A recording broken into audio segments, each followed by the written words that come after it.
Cette émission est une production de la télévision régionale des Moulins. Ce soir, à Vue d'ici, et pour la première de la 3e saison, on parle des frigos verts, comment partager en évitant le gaspillage. Et en deuxième partie, c'est la première chronique environnementale de Cassandra Martel. C'est Vue d'ici et ça commence maintenant.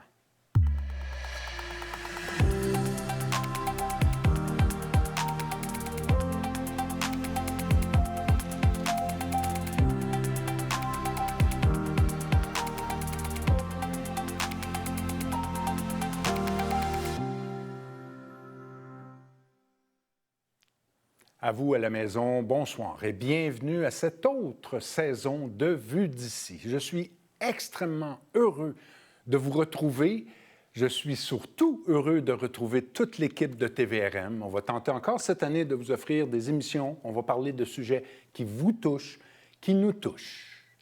Merci d'être là. Nous vous avons déjà souvent dit à l'émission que l'alimentation, pour toutes les raisons que l'on sait, c'est un défi qui peut être très difficile pour plusieurs familles. Il faut être créatif. Et je pense que la MRC de l'Assomption l'a été en mettant à la disposition des citoyens des frigos verts. Avec nous en studio pour en parler, je reçois M. David Magny. Vous êtes coordonnateur à la vie communautaire au service de la vie citoyenne à la ville de Repentigny. Et voilà. Et M. Luc-André Biron, coordonnateur du développement des marchés pour les frigos verts. Bonsoir, messieurs. Bonsoir. Merci d'avoir accepté l'invitation.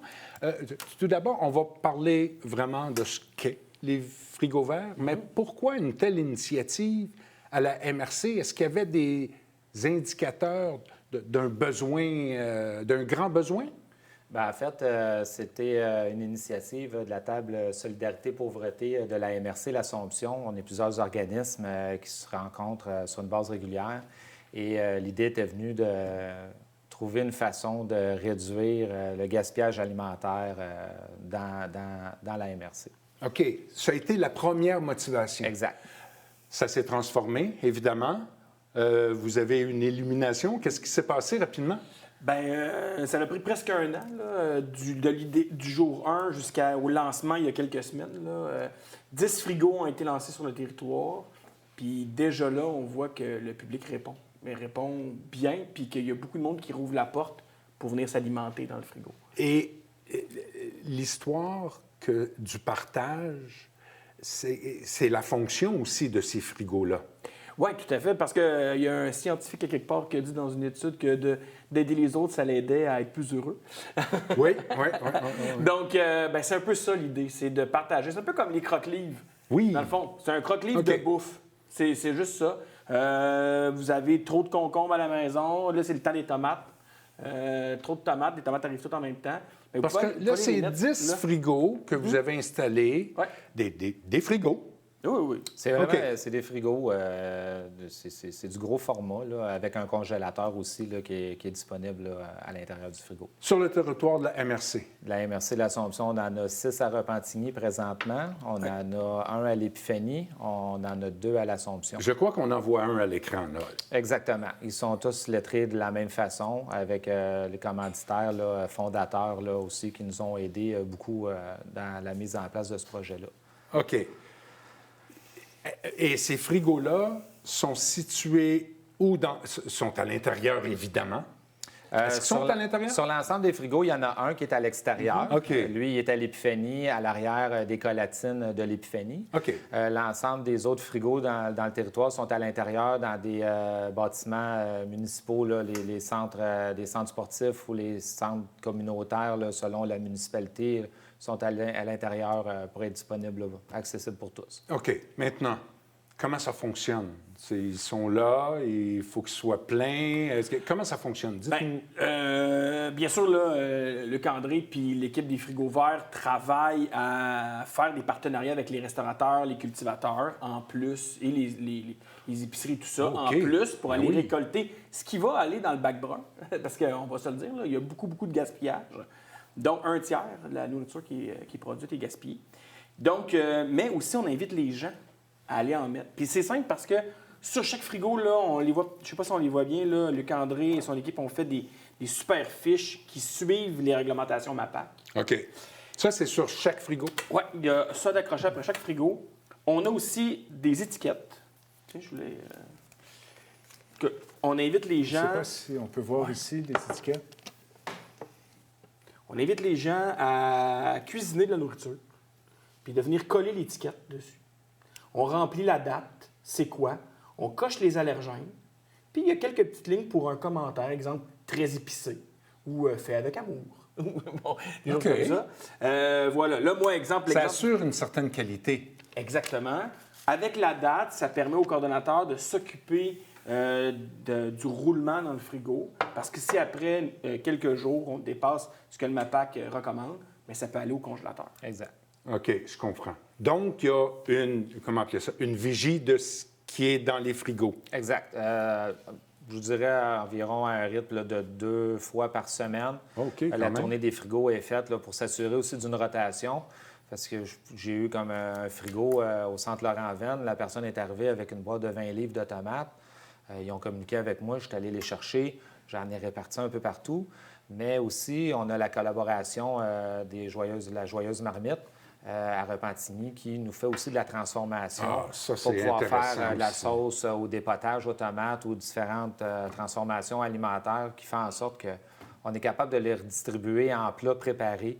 Donc, pour accessible plus facilement aussi pour une clientèle là, qui n'a pas le temps. Oui, oui, oui. Puis l'idée, on a plein d'idées de partenariats. On parle autant avec la commission scolaire qu'avec d'autres transformateurs pour justement diminuer le plus possible les pertes, pour diminuer le plus possible le gaspillage alimentaire. Alors, exemple, un cultivateur a 25 livres de panais, puis c'est du panais qui n'est pas classe A, mettons, qui est classe B parce qu'il n'est pas quai, il n'est pas beau. Mais on peut faire des potages, on peut faire des trucs, mais ça pourrait être transformé par des jeunes à la commission scolaire qui ont des cours de cuisine. En tout cas, on est en train de travailler sur plein d'options. Oui, on a beaucoup d'options. Pour justement diminuer le plus possible puis offrir le plus possible des options, oui, santé, mais que ces frigos-là soient pleins. Parce qu'il y a plein de gens qui viennent... Ça fait 3 semaines, là? Bien, c'est ça. C'était la question. Il y a 3 semaines, comment ça va? Bien, je vous dirais qu'en 3 semaines... Est-ce que ça se remplit? Ça se remplit, c'est modéré, ça se remplit plus par nous. Là, ce qui se remplit beaucoup, c'est des légumes de jardin.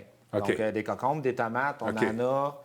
Il y a une rareté de concombres à l'épicerie. Nous, on n'en a pas on a beaucoup de courges. OK. Ouais. Donc là, justement, on les prend, on en laisse, mais on en prend aussi pour faire une transformation sur différentes choses. Qu'est-ce qu'on peut faire pour augmenter les entrées? Qu'est-ce que vous pouvez dire? Qu'est-ce que vous pouvez nous dire? Où est-ce qu'on peut s'adresser pour augmenter ces entrées-là? Là? Bien, au fond, ne serait-ce que des fois, il y a du monde qui vont aller dans les commerçants, ils achètent en grosse quantité ou en gros format. Ils voient la date qui s'en vient. Au lieu de le jeter, ils peuvent venir le laisser dans les frigos. On a aussi, si vous partez en voyage une semaine, souvent, c'est ça qui se passe. On veut vider le frigo pour avoir le moins de déchets possible. Bien, prenez justement votre stock, amenez-le dans les frigos. C'est sûr que ça va être envoyé à bon escient chez quelqu'un ou pour quelqu'un ou à un organisme pour que ça soit transformé. Puis en 3 semaines, on a déjà remarqué une récurrence d'une clientèle type Oui. pour chaque frigo. Ceux qui sont plus proches de nos écoles secondaires, c'est les jeunes qui sortent de la fin des cours, qui n'ont plus rien dans leur Ils n'ont boîte pas de à lunch. collation. Ils n'ont pas de boîte à lunch. Ils rouvrent le frigo, ramassent un ficello, une pomme. Voilà, c'est ça. Puis, Ça, c'est dans la MRC. Exact. Il y en a 10. Oui, présentement. Je là, pense on que en a- des projets pour Bien, nous, en avoir un peu plus. Présentement, on en a 8 actifs. On va en avoir 2 prochains, un 3e là, qui va arriver dans les prochains jours. On a l'intention de vouloir en avoir 5 supplémentaires pour l'an OK. prochain, 2025, et 5 supplémentaires en 2026 pour un Pour total 20. de 20 frigos de base. OK. Ça, c'est notre but premier. Ensuite de ça, bien justement, la commission scolaire, on a le cégep de l'Assomption qui nous a approchés. Il voulait avoir notre expertise, l'aide pour remplir le frigo. Fait que ça, c'est des frigos qui vont être intégrés dans le réseau. OK. Qu'on va pouvoir... Fait que ça risque d'augmenter, mais par Puis- partenariat. Je me demandais, au niveau régional, est-ce Pourquoi cette mesure-là? Est-ce qu'elle va prendre l'expansion? Est-ce qu'on vous appelle pour vous dire hey, c'est intéressant ce que vous faites? Bien, c'est sûr que je vous dirais, déjà, sur le départ, l'engouement, ça a été extrêmement au-delà de nos attentes. Là. OK, tant mieux, tant mieux. Autant des commanditaires, des fournisseurs, tout ça, on a vraiment eu un engouement là-dessus, les organismes qui nous ont aidés aussi, les commanditaires. Mais au niveau régional, oui, il y a certains... Il y a une volonté. Il y a une volonté, puis il y a un engouement aussi de voir aussi avec nous s'il y aurait lieu de pouvoir y aller, mais on va faire une étape à la fois. Oui, je comprends. Puis on va rester prudent aussi. Oui, il faut rester Oui, prudent. mais ce qu'il faut dire, c'est que on a eu le soutien de la gang de la MRC des Moulins qui en ont parti, qui en a 20 sur le territoire là, de Terrebonne, Lachenay, Mascouche. Ils nous ont donné toute leur documentation, partez de ce qu'on a fait depuis 3 ans. Ça nous a grandement Une aidé. grande collaboration. Absolument. Exactement. Puis si vous n'êtes pas dans la MRC de l'Assomption, sachez qu'il y en a partout des frigos, le partage là, comme ça. Là. Si on pense, ça ne s'appelle pas nécessairement frigo vert, mais il y en a. On pense à Saint-Damien, on pense à plein de places. Là. Il y en a partout. Là. Il y en a 125 environ au niveau de la province. Là. Puis ça va être dans des régions, dans le coin, je pense, de Sherbrooke. On en a aussi à Montréal. Lévis, mais c'est pas Montréal. Nous, là, mais ça C'est existe. d'autres Ouais, organismes, exactement. mais d'autres Mais organisations. le concept est le même. Des fois encadré juste par l'organisme qui l'a, ou bien encadré par nous là, à plus grande échelle. Là. Est-ce que vous avez entendu des craintes? Non pas du projet, mais on le sait, oui, vous avez vos documents, le MAPAC, les aliments. Est-ce qu'on a une crainte tout de même? Parce que ce qu'on veut, on veut que les frigos se remplissent, mais oui, c'est ce qu'on ne veut pas manger, mais il y a une limite à ce qu'on peut mettre dedans, on s'entend. Là. Il y a des choses faut agir avec dignité. Il y a des choses qu'on ne peut pas mettre dans un frigo vert. De la viande crue, on ne peut pas. L'alcool. De l'alcool. L'alcool, évidemment, ben oui. Communément appelé un doggy bag. Là. Vous venez du restaurant, vous avez mangé la moitié de votre fish and C'est chip. ça, on veut pas de restant. Ben non, on peut pas. Non. On fait pas ça. Je pense à des... Non, on peut prendre les œufs, c'est vrai. On prend les œufs maintenant. On prend les œufs, œufs c'est chez ça. nous. Y a-tu des... Outre la viande et... Non, l'alcool, c'est pas mal tout. Poisson, Poisson. viande, poulet, c'est cru. À l'état cru, ça, c'est sûr que c'est pas recommandé. Nourriture déjà entamée, c'est ça. Si c'est pas entamé, si vous avez... Une moitié de sandwich mangé, là, c'est ça. On s'entend, là, on s'entend. Très bien. Vous avez fait venir une pizza avec vos ados à l'école secondaire, il y en a resté 2 points. On en met 3. Bon, il reste 2 points, bien, vous pouvez les mettre dans un Ziploc puis venir les porter. Je comprends. Ça n'a pas été grignoté. Une merveilleuse initiative, 2 pierres d'un coup, gaspillage, très important. Vous avez parlé 1/3 de ce qu'on achète, on le jette. Ah, ce qui est produit, c'est Ce qui est pire. produit même, Ouais, c'est c'est pire. Et partager avec les autres. Merci beaucoup, beaucoup. Belle initiative. Merci. Bravo pour votre travail. Merci. Bravo. On revient dans 2 secondes.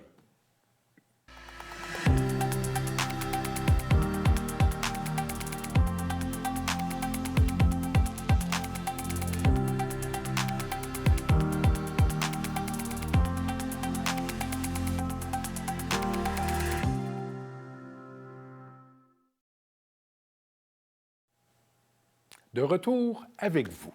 Une nouveauté cette année, à 4 moments de la saison, nous allons avoir une chronique environnementale. Et celle qui va nous la servir, c'est Cassandra Martel. Tu es directrice générale du Comité régional de l'environnement de Lanaudière. Oui, du Cran-Lanaudière. Comment ça va? Ça va bien, toi, Ah, Gilles? tu vas nous parler d'environnement cette année. Ça nous tient à cœur. J'espère que ça tient à cœur à tout le monde. Et cet été, ça tombe bien, contre soi en premier. Cet été, il y a eu toutes sortes de choses qui s'est passées. On a parlé de la crise climatique, on a parlé de plein de choses. Ça a été quoi les conséquences dans la Lanaudière de ce qui s'est passé? Vous avez vu des choses passer, je présume, au CREL, là. Qu'est-ce qu'on peut analyser de cette année? Bien, en fait, as-tu l'impression que tu vivais dans un pays des tropiques cet été? C'est incroyable, hein? C'est incroyable. Bien, en fait, c'est ça que ça nous a confirmé. Le 9 août dernier, on a eu des pluies torrentielles. On a été chanceux, on n'a pas eu des très grands vents en même temps parce que sinon, le portrait était encore Pire. plus l'enfer, là, littéralement. Mais en fait, ça nous a vraiment montré c'était quoi les changements climatiques. Puis là, aujourd'hui, j'avais le goût de vous dire, mais c'est quoi ça, les changements climatiques réellement? Tu sais, Parce qu'on entend plein de choses, exactement. plein de chiffres, plein de termes. Mais c'est ça, les changements climatiques. C'est exactement ce genre de situation-là qui va arriver de plus en plus fréquemment. Donc, on parle vraiment d'un rehaussement de la température sur plusieurs années. Là, on parle de petits degrés par-ci, par-là. Mais plus la température est chaude, plus on va accumuler l'humidité. Et quand il y a plus d'humidité, bien, il y a plus de risque d'avoir en fait des orages très violents, les grands vents, les tornades, et là, bien, en fait, des pointes littéralement de tempête tropicale. Donc, même actuellement, on vit une situation qui est encore... On est en pleine canicule, été des Indiens versus version... on n'a jamais vu ça depuis 1967. Là. Ouais, c'est ça. Donc, c'est vraiment... C'est ce qui s'en vient. C'est ce qu'il faut se préparer à... En fait, c'est qu'il faut le comprendre. Donc, il faut être conscient que c'est ça la nouvelle réalité. Il va falloir s'adapter. On parle beaucoup aussi de résilience climatique. Donc, c'est quoi la résilience climatique? Bien, c'est justement d'être conscient que ça arrive, de pas... bien, l'exemple que je te donnerais, c'est de justement être surfer avec la vague au lieu d'essayer d'aller contre la vague. Donc, de se dire, voici, c'est ça les risques. Maintenant, comment je m'adapte à ça? Comment je prends cette situation-là? Puis, bien, ça passe par la préparation. Donc, nous, comme humains, de se préparer quand on parle des trousses d'urgence de 72 heures. Donc, d'être vraiment prête à pouvoir quitter la maison, de savoir, en fait, où sont bien, les sorties de secours, où sont, justement, comment on ferme l'eau dans la maison, comment on peut fermer j'ai juste le mot en anglais, mais le breaker, là, pour le disjoncteur, pour l'électricité. Électrique, là. C'est ça, donc d'avoir accès à notre panneau électrique. Donc, c'est vraiment, on passe vraiment par une idée de résilience, donc de comprendre la situation, de se préparer à l'urgence, d'être préparé à l'improbable. Et donc, ça va te mettre dans une bonne état d'esprit, en fait, pour justement vivre ces changements climatiques-là. Parce que ça n'a pas été drôle là, pour les gens cet été. Là. Totalement pas. C'était tragique. Là. J'ai vu des municipalités, littéralement, les ménages étaient à l'extérieur. Il y a des familles qui sont même pas relocalisées en ce moment. Il y en a qui vivent encore dans ces logements-là qui sont littéralement insalubres. On parle de refoulement d'égouts. Là. On ne parle pas juste d'eau qui sont rentrées, d'eau de pluie. Là. Il y a des refoulements d'égouts, il y a les cours d'eau qui ont sorti de leur nid. Donc, il y a vraiment une crise en ce moment qui est vraiment palpable. Puis ça lie justement la crise du logement, la crise climatique. Tout ça est lié. On n'a pas assez de logements. Qu'est-ce qui arrive quand on n'a plus de logements parce qu'ils sont insalubres? Bien, on a encore moins de logements disponibles. Donc, on a vraiment en ce moment là, on est à croiser des chemins, là, puis il est temps, en fait, qu'on se réveille comme humain puis on dise, OK, c'est ça la situation. Mais bien entendu, il y a des trucs aussi. Comment on peut améliorer la situation? Comment on peut faire la différence chez nous? Quand on parle d'adaptation, on va parler d'adaptation, par exemple, de la maison. Donc, des questions de base. Est-ce qu'on a un clapet anti-refoulement? Est-ce qu'on a des bons systèmes de pompe pour prévenir, en fait, ces situations-là? Certains parlent même, pour les nouvelles constructions, on oublie les sous-sols. On oublie les sous-sols. En fait, c'est beaucoup, c'est très, en fait, les pays de l'hémisphère nord, en fait, qui utilisent les sous-sols. Ouais. Je te dirais que c'est très populaire aussi, surtout dans le nord de l'Amérique. Tu sais, mettons, par exemple, au Texas, les sous-sols servent plus, justement, de cave d'évacuation en cas de tornade, plutôt que, justement, être un espace de vie. Mm-hmm. Donc, c'est aussi une discussion, je pense, à avoir. Est-ce qu'on habite nos sous-sols? Comment on habite nos sous-sols pour que ça soit sécuritaire? Parce que maintenant, on est pris, des fois, dans l'espace qu'on a. Est-ce qu'on entrepose des choses dans notre sous-sol? Comment on le fait? Donc, les mettre en hauteur, de s'assurer de peut-être pas entreposer des trucs qui sont des valeurs sentimentales ou monétaires très élevées, donc pour diminuer les pertes. Si on est en train de faire des rénovations, bien, de penser, en fait, le revêtement peut être pensé, en fait, en fonction d'être hydrofuge. Donc, il y a vraiment des petits trucs comme ça qu'on peut adapter pour l'intérieur de la maison. Quand on arrive à son terrain, en fait, il y a une grosse règle qu'il va falloir commencer à comprendre, c'est arrêtons de vouloir envoyer la pluie super vite ailleurs. Donc, l'eau de pluie, on pourrait-tu faire confiance à Dame Nature puis la laisser faire son travail? Donc, au lieu de... Ça veut dire... Qu'est-ce que tu veux dire? C'est ça. C'est au lieu d'évacuer l'eau de manière très, très, très rapide, là, puis de dire, OK, on l'envoie dans les systèmes, on les envoie dans nos infrastructures qui ne sont pas faits, pas conçus, en fait, pour cette quantité d'eau de pluie. L'ANORA a eu un record, là, je ne me souviens plus, c'est plus de 230, si je ne me trompe pas, millilitres qui ont reçu en très peu de temps, là, le 9 août dernier. Mm-hmm. Les systèmes ne sont pas faits pour avoir tout ça en même temps. Qu'est-ce qu'on peut faire? Un système qui va retenir un peu l'eau? En fait, c'est le principe d'avoir des infrastructures vertes et bleues. Donc, de vraiment dire, par exemple, mon terrain, je peux faire des jardins de pluie. Donc, de faire des aménagements très floraux où, justement, la pluie va pouvoir rester, accumuler et se filtrer naturellement. Il faut essayer de penser différemment que de mettre du béton. Donc, au lieu d'aller mettre, par exemple, mon entrée en asphalte, qui est totalement perméable et qui va permettre à l'eau de juste ruisseler, bien, est-ce que je peux faire ma part et trouver des nouvelles manières de faire pour que l'eau reste? Et c'est vraiment ça qu'il va falloir commencer à faire, c'est de traiter l'eau qu'on appelle in situ, là, donc vraiment sur place, et de laisser vraiment la vie faire son cours tranquillement. Je pense que Dame Nature nous a montré le 9 août dernier qu'elle était très efficace et très en colère. Elle est très efficace. Mais je ne sais pas si elle est en colère, bien, mais... en tout cas, si elle n'était pas en colère, elle n'était pas de bonne humeur avec ce qu'elle nous envoyait. Mais c'est le principe. Elle nous a montré qu'elle est capable de se gérer, elle se nettoie elle-même. Elle a vraiment sa part qui existe déjà. La nature existe depuis même avant l'humain. J'ai l'impression qu'elle attend qu'on parte pour se refaire une beauté, mais bref, ça, c'est une image poétique, là, bref. Mais c'est ça. Et dans le fond, aussi, c'est ce qu'on peut exiger de nos municipalités. On peut exiger de nos municipalités de se servir des espaces publics, par exemple, comme les parcs. Et là, je vais vous donner des exemples. Comme à Saint-Charles-Borromée, il y a le parc du Bois-Brûlé qui a un espace, en fait, qui est considéré ville-éponge. Donc, c'est vraiment un principe que l'eau de pluie tombe, l'eau s'accumule sur le site et va se filtrer naturellement et tranquillement. Donc, si on parle bien, là, il y a les terrains de volley-ball qui sont en sable.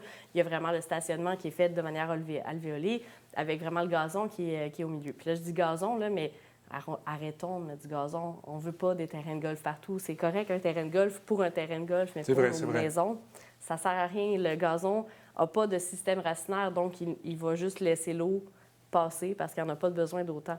Tandis que si on commence à reboiser, si on commence à replanter des arbres, des belles fleurs, des belles plantes, bien, tranquillement, pas vite, cette eau-là va être absorbée par ces plantes.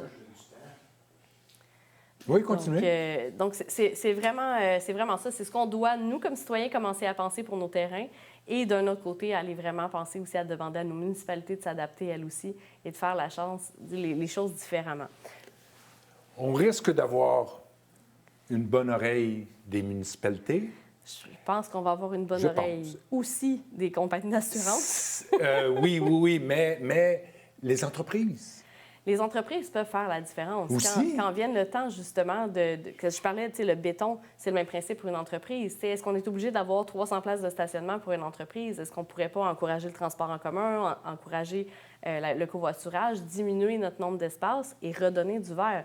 Puis, tu sais, moi, je suis une employée. Mais j'ai vu des stationnements verts. C'est magnifique. Oui, moi, je sors à l'extérieur, mettons, de mon entreprise, je vais être fière d'aller pouvoir m'installer, prendre mon déjeuner, prendre mon café, ma pause dans du verre au lieu d'être juste sur une surface bétonnée qui, en plus de ça, est un îlot de chaleur incroyable. Incroyable. Je veux dire, les températures sont fascinantes sur une surface de béton. Donc, c'est vraiment ça. Il faut vraiment que, sociétalement parlant, on se dise « OK, il est temps qu'on fasse les choses différemment ». Il y a des municipalités qui ont décidé là, de changer les règlements. Il n'y aura plus, par exemple, de logements en sous-sol. Donc, maintenant, les constructions vont être directement au premier, au rez-de-chaussée. Donc, c'est vraiment ça, de repenser les choses. C'est sûr que c'est un gros bateau qu'on va changer tranquillement. C'est un mais il est temps immense qu'on tourne le gouvernail. bateau. Là. Est-ce que tu es au CREL depuis un certain temps? Là où il y a une évolution, là, on le vit. Là. On ne peut pas dire que c'est ailleurs. On le vit actuellement. On l'a vécu, même encore. Est-ce qu'il y a encore des réticences? Ou là, est-ce que c'est socialement accepté qu'on est en pleine crise climatique? Non, je te dirais qu'il y a encore des gens qui, ce qu'on appelle des climato-sceptiques. Il y a des gens qui ne voient pas ça. Il y a des gens qui voient d'un très bon œil aussi ces nouvelles températures-là. Les gens, on va prendre, mettons, les oiseaux, le bird, qui vont en Floride. Oui. Bon, ben, tu sais, ils n'ont plus besoin d'aller en Floride. La Floride est en train de venir à eux. Fait que là, je dis pas qu'ils sont tous des climato-sceptiques, mais ce que je veux dire, c'est qu'il y a des gens qui voient ça quand même positivement. Mais je pense qu'il y a un peu de déni, en fait, dans cette réaction-là. Fait que nous, on travaille fort pour essayer de leur dire non, il y a vraiment un problème. Puis c'est sûr que si, mettons, je remonte de 10 ans, le discours est beaucoup plus facile.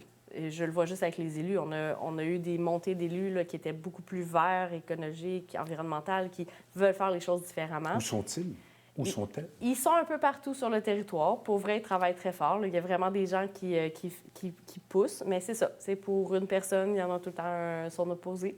Fait que je te dirais que oui, il y a une plus grande ouverture, mais il reste encore des gens à convaincre. Mm-hmm. Je sais que le 9 août dernier, ça a ébranlé beaucoup de Ça gens. Oui, Parce que qu'on là, il y m'en a des même gens parlé, qui ont oui. dû sortir de chez eux. Tu sais, on n'est Exact. plus juste comme « Ah, ça se passe juste ailleurs ». Non, non, c'est vraiment venu dans notre cour, dans notre sous-sol, littéralement. Alors, Oui, c'était carrément les sous-sols Oui, qui oui, étaient... c'est ça. Les sous-sols parce qu'on étaient- parlait pas étaient d'inondation.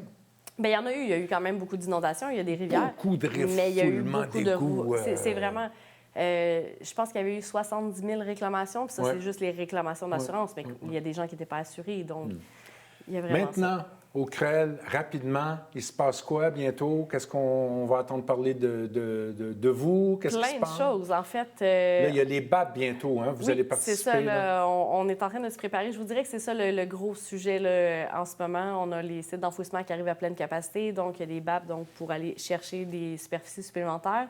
Donc, je te dirais qu'on est pas mal dans les consultations publiques en ce moment. On a notre assemblée générale annuelle aussi qui s'en vient. Donc, on est beaucoup sur le terrain, aller voir les gens, essayer de comprendre.